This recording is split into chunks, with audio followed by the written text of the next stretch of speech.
My guests today are Danielle Labotka. She's a behavioral scientist at Morningstar, and Sam Lamas. She's a senior behavioral researcher also at Morningstar, and co-authors of the report, Why Do People Hire Their Financial Advisors? So, Danielle and Sam, welcome to the podcast. Yeah, thank you for Thanks for having having us. us. It's a pleasure. So, before we get going, for the benefit of our viewers and listeners who may not be familiar with you and your background and your work, do you mind giving us a brief description? Danielle, you want to go first? Yeah, so I actually come from an academic background. So I did my PhD in psychology at the University of Michigan and then continued on afterwards as a postdoc for a while.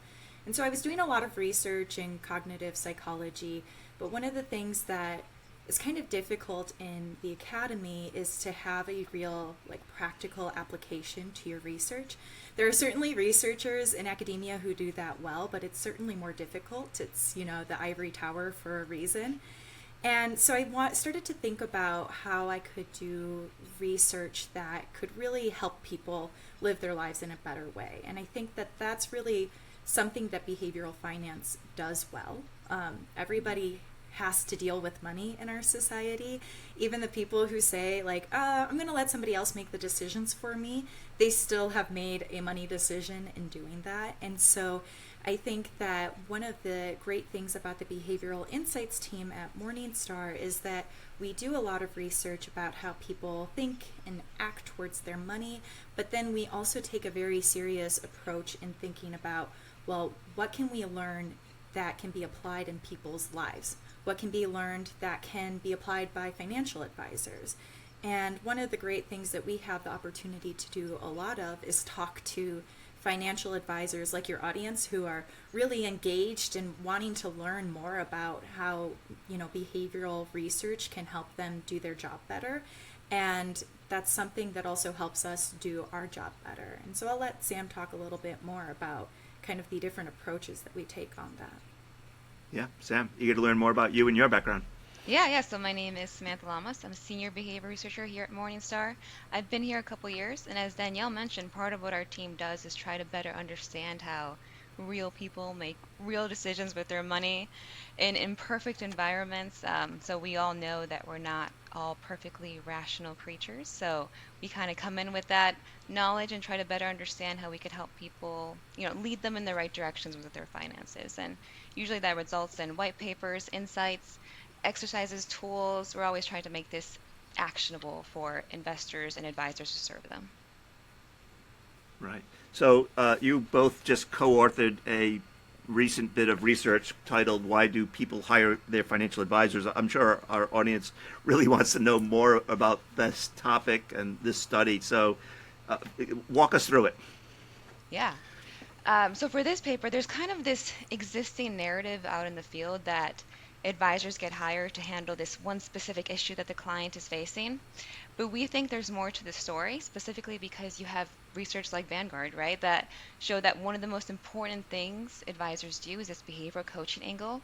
So we wanted to better understand how behavioral coaching or these more emotional factors factor into the hiring decision. So in our research, we asked people, please list some reasons why you hired your financial advisor. It was completely open text. People were given the flexibility, the space, the privacy to just write in their own thoughts. And what came out was very emotional. So as you'll see in the paper, some of the top reasons people hire their financial advisors are specific financial needs. So we do see that. We do see that one pop up. But we also see things like trying to help clients handle their own discomfort handling financial issues or behavioral coaching. So people want a second opinion, a guiding hand, etc. We also see recommendations coming in. So referrals, advisors already know that one. And also we see that the quality of relationship the client has with their advisor really factors into an advisor actually getting hired. Anything I missed there, Danielle? Right. Then, No, I think that's a great summary. so when you talk about people coming in to hire a financial advisor, they don't necessarily say, well, they might say, I need help saving for retirement or saving for my children's college education or whatever it might be. They don't necessarily come in and say that I'm having trouble managing my money, or do they? I think it'll depend on the person, but in general, there is kind of this tendency that people have to want to have kind of good stories about themselves, right? Nobody wants to be the villain in the story or the sidekick. Everybody wants to be their own hero. And so walking into an office with a complete stranger and potentially your spouse, you're going to be subjected to this social desirability bias, which basically is, we want to act in a way that, makes us look good to the people around us. And so if you come in the door and you're like, hey, I am terrified of saving for retirement and I have no idea what I am doing, right? That's probably not the image you want to present to yourself, to a stranger, to a loved one who maybe is depending on you as their primary source of income, or depending on you for a whole slew of other things. And so it is one of those things where financial advisors know that emotions are very important in the financial advising process. But when people come into the office for the first time, they're not necessarily going to be ready to talk about those with you. And so being able to take a step back and say, hey, maybe the person is not going to walk in and directly tell me their hopes, fears, and dreams right off the bat in a very vulnerable way. But I can make an educated guess that the person in front of me might be feeling that, right? So when we look back at our findings, we saw that, those specific financial goals and needs, that showed up about in a third of the responses that we got from participants. So if somebody sits down in front of you and they say, I want help with retirement, and you're like, great, here are all the ways I can help you with retirement, there's a chance that you're talking to somebody who would have given us a response that was completely different. And you're not tapping into those concerns if all you're doing is talking about, here's how I'll resolve this specific issue that you have. And so being able to kind of read their mind without pointing fingers, I feel like is a great thing that people could do. Talk about, yeah, we can help you save for retirement. And, one of the things that I see with a lot of my clients are that people are worried about how they're going to get there. And they feel like they're going to make mistakes. And, I'm somebody who can help you learn how to do the right thing. I'm somebody who can be a sounding board to help you make good decisions, to help you through those complicated times in the market. And so it's kind of a way of like bringing it up without saying, hey, I bet you're feeling really scared right now. Because again, people don't typically like to feel like they are being seen as less than the hero of their own story. Right, and certainly they don't want to be judged for maybe not having done it well enough, right, to have their sort of the skeletons in their closet come out about whatever they've done wrong with their money.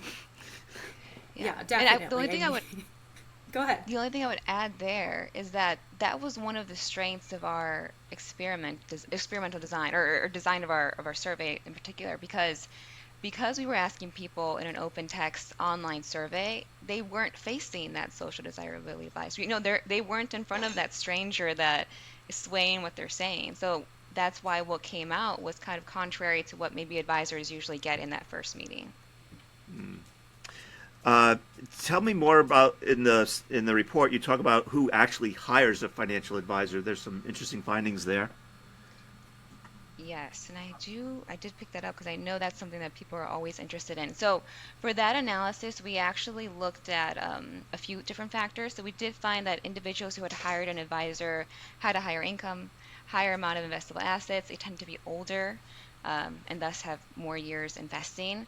We also found that a greater proportion of women were more likely to hire a financial advisor, and a greater proportion of white investors were more likely to hire a financial advisor. So nothing too surprising there, except maybe the woman one, which is kind of, I think, pretty interesting.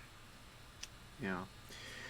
Do you think there's anything to be said about how advisors might target their prospects, or how they might think differently about prospecting?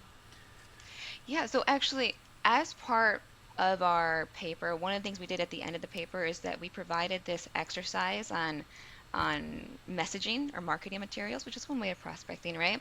So in that exercise, we call it a value prop makeover. So we give advisors this 3-step process is try to rephrase some of their messaging to sort of tap into these more emotional factors that investors may be coming to them in the first place for. It's we could talk a little bit more about that. Sure. Let's. Well, I want to go through all Yeah. the you have the three action items that are in the report as well. There is one thing I wanted you to sort of cover, which was this notion of some takeaways, and one of the takeaways that I thought was really interesting is having to do with recognizing that clients and prospects don't want to talk about you helping them control their emotions or control staying in control of their emotions. I'm eager to learn more about that because I think a lot of advisors think that's what they do is they take the emotion out of investing or financial planning or investment advice, but that may be the wrong message. Yeah. So one of the things that we know from research that Vanguard has done is that, behavioral coaching is one of the major quantifiable value adds that advisors provide their clients. But we've done previous research that kind of looked at the ways in which you can talk about behavioral coaching to clients, and it's found that not all wording is created equal. So people don't typically like the phrasing of behavioral coaching, or they don't want to hear about, I need to stay in control of my emotions. Again, it comes back to what kind of story do you want to tell about yourself? Like, are you wanting to tell the story, I'm somebody who flies off the handle if I see a negative red number in my portfolio for the day? Probably not, right? And so there are some other ways that we can talk about it that kind of sidestep that emotional component that people might be a little bit more receptive to. So something like talking about helping people avoid common behavioral mistakes seems to be better received than talking about staying in control of emotions. I don't know if you have something to add to that, Sam, based on that previous research I'm talking about. Yeah. So exactly. So maybe we can dig into that previous research because it's one of my favorites. So in a previous research project, we asked investors what they valued most in a financial advisor. We also asked advisors what they think investors value, but that's on the side. And what investors said was where they placed behavior coaching was all the way at the bottom of their list. Like it was dead last. It was falling off the page. They clearly didn't understand the value of this attribute. And one thing we realized that could be a product of how we were describing it. So we called it helps me stay in control of my emotions. So as Danielle pointed out, people don't like being told that they need help controlling their own emotions, and that really came out in our survey results there. So we followed up that study with another iteration where we tried out 5 different ways of describing behavioral coaching, um, and we found out that at least 3 of the ways of describing behavior coaching did move the needle a little bit. So it wasn't dead last on people's list anymore. It was somewhere in the middle. So there's no magic wand, right? We're not going to get everyone on board, but quite a few more people did recognize the value of this attribute just by changing a few words around. So Danielle mentioned one that seemed to help people, and which was um, helps me make financial decisions with a cool head, so using that colloquial language. Also helps me avoid common behavioral mistakes. So that word common there, that's what Danielle referred to. Just helping clarify for the person these are issues that we all face. It's not something particular to them. We also found success with helps protect my portfolio from excessive emotional reactions. So just giving them that example of panic selling during downturns, that's something that I think everyone can sort of relate to. That sinking feeling in your stomach when the market is going crazy and you see your portfolio following suit. So making it real for people and helping them recognize, like, hey, maybe I do need some help with that. And that's where a financial advisor, we like to call them behavioral coaches as well, can sort of play into that. Yeah, and certainly when I think about all the other research that's around behavioral coaching, the Vanguard study, others, Mm-hmm. the interesting thing is how much alpha it adds to the relationship, right? And Yes. so maybe it's unseen to the client what is happening, but in terms of alpha, there's a lot of value that can be added. Yeah, and I think that that's one of the things that we see a lot in this research and in other research, which is that like clients and investors, they don't know what they don't know about what financial advisors bring to the table. And I think that that's something that is a bit of an uphill battle for financial advisors. When you are in the thick of it. It's your profession, it's your bread and butter, you do it every day. Sometimes we forget that what we know about financial advising is not common knowledge. And so giving people at the start some idea of the things that financial advisors can do for them outside of handling their portfolio, like that behavioral coaching, which is a great alpha generator, is can be really eye-opening for people and help them see, well, oh, I didn't even know this was something that a financial advisor could help me with, but now I do, and that sounds great. Like, who doesn't want more alpha? Pretty much nobody would say that they would turn that down if given the opportunity. So I think that that's something, when we go to the exercise and start to think about it a little bit more, I think it's important to try to remember what it feels like to not know what financial advisors do. Or think about somebody who you care about who has no idea what you do for a living, and so you have to explain it to them, to put yourself in the position of somebody who doesn't necessarily know all the things, and being able to convey that value and the ways in which financial advisors can help people outside of what they might expect is, I think, a very powerful thing advisors can do in that prospecting phase.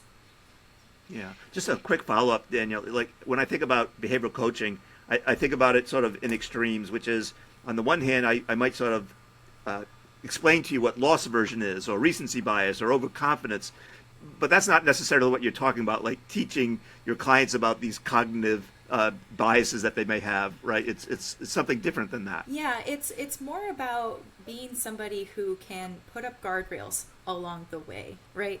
What we know from previous research on cognitive biases is that, like, knowing that you have a cognitive bias does not stop you from falling prey to it. It does not stop you if you are a professional. It does not stop you if you're a cognitive scientist and this is what you study for a living. And so I think that it's important for everybody to recognize that, yes, it's good to know that these biases exist and it can be very informative to people, but education on its own is not really enough. So how can we take it a step further into action?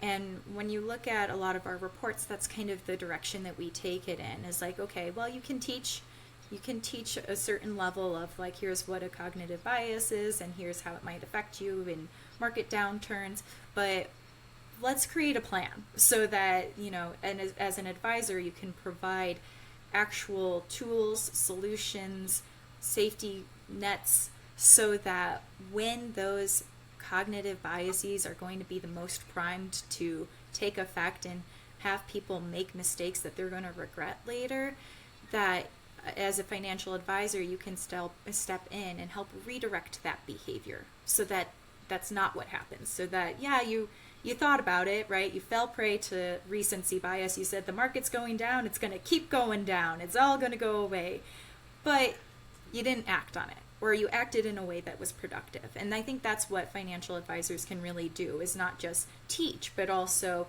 know when to step in and how to redirect. Sam, anything to add to that? I think I would go with a more dire outlook, which is that not only do investors not understand everything that advisors bring to the table, but they have this wrong misconception of what advisors do. So going back to that value advice research I mentioned, among pretty high on the list was maximizing returns. So investors still have this idea that an advisor's job is just to maximize returns, which is not a good narrative, right? Because one, it's something that's very dependent on the market, right? So if the market goes down, it's the advisor's fault. And I think we see that a lot in how investors talk about their advisors. And then two, if we're just focused on returns and portfolios by themselves, I mean, that's something that technology has really come in and helped people manage on their own without an advisor's need. So it's one of the things that we're hoping that this paper can do, at least on the individual investor side, just open people's eyes to everything an advisor can do besides just financial things. So when we split up people's motivations for hiring, we were very careful to make sure we included financial factors, but also these emotional factors, because advisors do provide it all. So it's important to help clear up some of those misconceptions for investors and know what they should expect when going to an advisor's office. Yeah. So do you find that some advisors are better at doing this than others? And for those that aren't doing it well, is there hope for them to change their ways? Yeah, so from, I mean, this is more just from anecdotal evidence, right? Just talking to people. I do feel like some advisors do it better than others. Like some investors are going to advisor just for one-off advice, which is fine, right? That could work for them. But some investors are going to an advisor where they have a relationship, where something goes wrong in their lives, and they're like, oh, I have to call my advisor to see how this is going to affect my finances. And we do think there's hope for the advisors who want to take on a more behavioral, emotional approach. Yeah. In your paper, you mentioned the three takeaways for advisors. Emotions come into play at every stage. I think we talked about that, but is there anything else to add around that topic by chance? I think that it's one of those things where it's almost like advisors already know this, but they don't necessarily overtly indicate that. So we talked a little bit about referrals earlier, and I think that that's an excellent example of financial advisors already know that referrals are important. And they're not just reviews, right? Reviews can be a bit more like, here's, how I objectively try to evaluate the services I received from this financial advisor. Referrals matter because people like to find people from people they trust, right? If my friend trusts you, then I should be able to trust you. And that's an emotional component that financial advisors already knew was at play in the prospecting stage. It's just that it goes beyond that. It's not just, oh, I can get people because of trust that I've built with others. It's also this part of these unspoken emotions that people might be feeling, and making sure that that's incorporated into that stage of the financial advisor client relationship so that you can capture, that need that clients have early on and really set that relationship up for success in the long term. The other takeaway that's mentioned, number two, is recognize that some needs maybe remain unspoken. Talk more about that, and maybe also address this notion that even though it remains unspoken, you don't have to make them speak it, right? You just have to recognize that it's unspoken and sort of in the back of your mind deal with that. Yeah, so that's kind of the point that we've been hammering down on is that you can't expect a client to walk into your office and say, I need behavior coaching or I need emotional support. But instead, if only, right? Instead, advisors have to figure out a subtle way of addressing those needs. And that's something that we really get into in the actual exercise because it's about addressing the needs without pointing that finger and being a little accusatory in some ways. Yeah. So I think we talked enough about how you say it matters, unless there's something more to add there. And if not, I'd love for you to sort of take us through the three-step exercises. Yeah, we can get into the exercise. I think that's a fun one, and it's a one that we've talked to a few advisors about it before, and I always love to see reactions from it. I mean, we can't get the reactions here, but we can get your reactions, which is going to be nice. Okay, so the first step is really just a brainstorming activity. So we ask advisors to list out everything they do for their clients, which can be a pretty long list, but make sure to address both the emotional and financial support that you provide. And then we ask them to categorize that list into the top three reasons why we find that investors hire their financial advisor. So as a reminder, those were to address the client discomfort handling financial issues, their need for behavioral coaching, and to address a specific financial need. Two emotional, one very financial. So we ask them to write down their lists and organize it into those three categories. Once they have it organized into those three categories, it's about working these topics into their messaging. But before you do that, you have to rephrase, right? You have to make sure that you're framing it in a way that can resonate with an individual investor. So when it comes to handling or to communicating client discomfort, we advise that advisors shouldn't go and list out all the ways that that client can be uncomfortable. Instead, listing out the reason or the ways in which you address discomfort in your practice, right? So even giving an example. So for example, A lot of my clients today cite having peace of mind when they're working with me, that they're more at ease with their finances. So giving those sort of anecdotal evidence of providing client comfort in your actual communications. When it comes to behavioral coaching, so as we talked about, wording matters, and you can't just point out that people need emotional support. So one of the things we recommend is providing examples of what behavioral coaching is. So, right, behavioral coaching is some aspect of teaching. It's about guidance, about being that sane voice. So having those examples in your language instead of just saying behavioral coaching. And when it comes to specific financial need, I think it's all too easy just to list out that you can provide retirement advice or, inheritance advice or whatever else you do. But it's important for advisors to then connect it back to a person's financial goals or their motivation for saving in the first place. So this deeper why of why they're saving money and making money and doing all this. And advisors are really in this key area to help people make those connections and have that more deeper conversations with their clients. And then step 3, or once you have those rephrases, it's about making it into a value prop that's 1 to 2 paragraphs long. In the exercise, we actually provide a few examples of us going through this exercise with a fictitious value prop that we actually source from reading advisors' articles or reading advisors' websites and creating our own. So it's not anyone's specific value prop, but it's kind of inspired by actual language that advisors tend to use. And you can see us going through, crossing things out, etc. And then in step 3, it's kind of more of a writing tip than anything, but it's about making your messaging clear. So we give the example, or we give the advice of going through your value prop draft, highlighting the areas where you're addressing these top 3 financial reasons or reasons that people hire their financial advisors, and then taking a good hard look at everything that's not highlighted and editing it out if you can. And so that can mean taking out some details that you thought were important, but maybe the advisor or the investor does not need to know at this first touch point of communicating with you. And then at the end, you're left with this much shorter value prop that's really punching hard at these top 3 reasons people hire their financial advisor. And we even give the advice of rearranging, so making sure you're beginning and ending with an emotional reason of why they should hire you, for example. Yeah.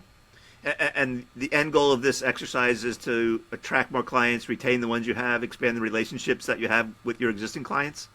Yeah, I think more so to attract more clients because we recommend that this sort of communication can be used in marketing materials on your website. However, I mean, even the rephrasing exercise or that part of the exercise, that can change how you describe what you do for your clients even during your conversations with them.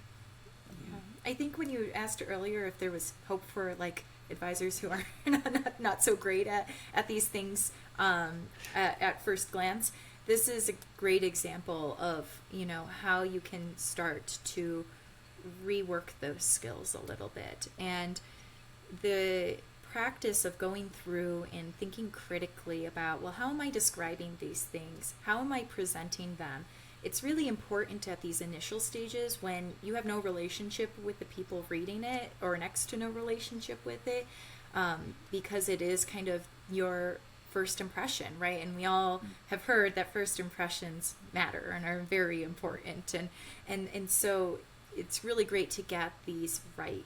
But also, as Sam is pointing to, as you start working on rephrasing how you're talking about these things in these introductory communications with clients, you might stumble upon something where you're like, hey, that sounds pretty good.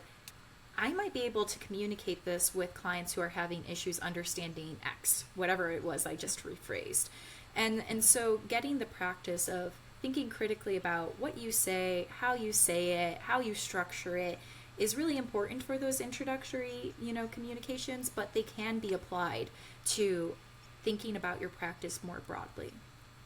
Yeah. I mean, given that your prospects might be heterogeneous, there's no way to do like A/B testing around this, right? Probably not. It would be a lot of it would take quite a while to do that, and it would, yes, you would need a lot of information to get it truly tested in a scientific manner. But You can start to think about reflecting on your own experiences when you have, people walking in the door. Do you feel Yeah. like things are going better? Do you think that you're having more productive conversations? Are you maybe getting more of those more vulnerable responses earlier out the gate, that can help you know, help people define their goals, help them figure out a plan that works for them, help them avoid mistakes that they might be prone to making?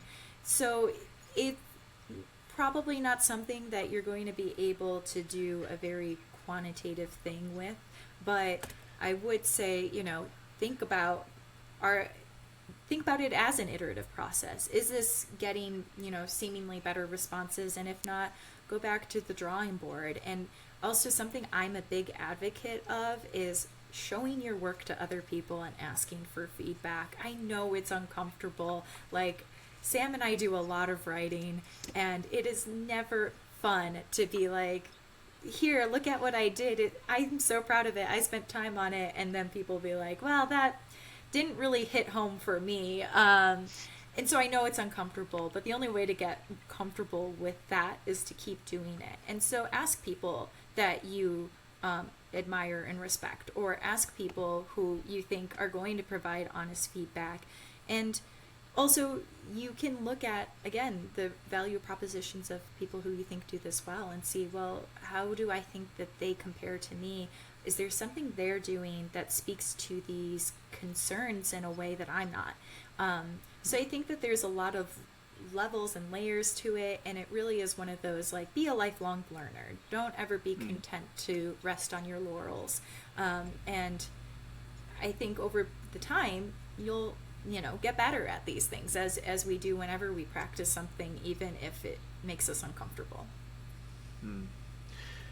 I'm certain that after you've gone through a dissertation defense, you're open to revisions and Oh feedback. yes, yes, yeah. They at a dissertation defense, they'll be like, "Cool, so you can graduate, but before you do, we want you to rewrite this entire section of your dissertation." So you get really used to being told to do it again, do it better.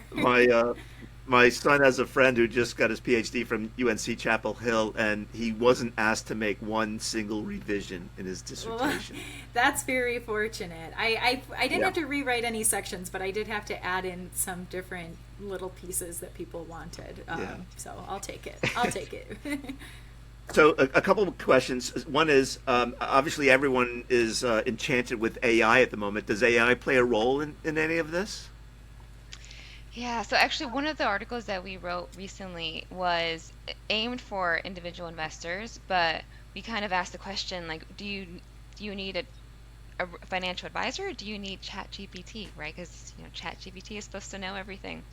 And one of the points we make in that article is that if you're looking for one-off, general financial advice, ChatGPT might be for you. But if you're looking for someone or a service, whatever you want to call it, that is going to provide emotional support, behavioral coaching, is going to be able to listen to your story and figure out what products, what services are right for you. If you're looking for that more personal relationship, I mean, that's where financial advisors really come into play. So that's Yeah. the point we try to make for investors. Though, I will also say that, like, as an advisor, it might be worth seeing if you can make ChatGPT your friend as opposed to your enemy, right? If you're somebody who's not very comfortable with writing, see if you can get it to write something for you. I don't recommend using that on its own. Really, language is a human game still, but sometimes I know a number of colleagues who have used it to just help them try to get a more succinct version of what's going on in their head. And sometimes there are wordings that they can pull out from there that actually resonate with them. And then how do you apply it? So I say you can, you might be surprised that it could help you with this process if you engage with it and think about, well, that was compelling, that was not so compelling, what can I keep, what can I throw away, how do I put my own spin on it as well. Yeah, I mean, I think that's where I was going for the person who might be sort of not quite a wordsmith, maybe using it to help them figure out how do I word I'm good at behavioral coaching, or removing discomfort or whatever it might be. What about? I mean, it sounds like we have this 3-step exercise. We have the research report. But for someone who might need a little bit more handholding, is Morningstar going to do some behavioral coaching around this? Create a practice management institute or consulting practice? Oh, that would be a great idea. I think the Oh, I want credit. there you go. Finder's fee. Right.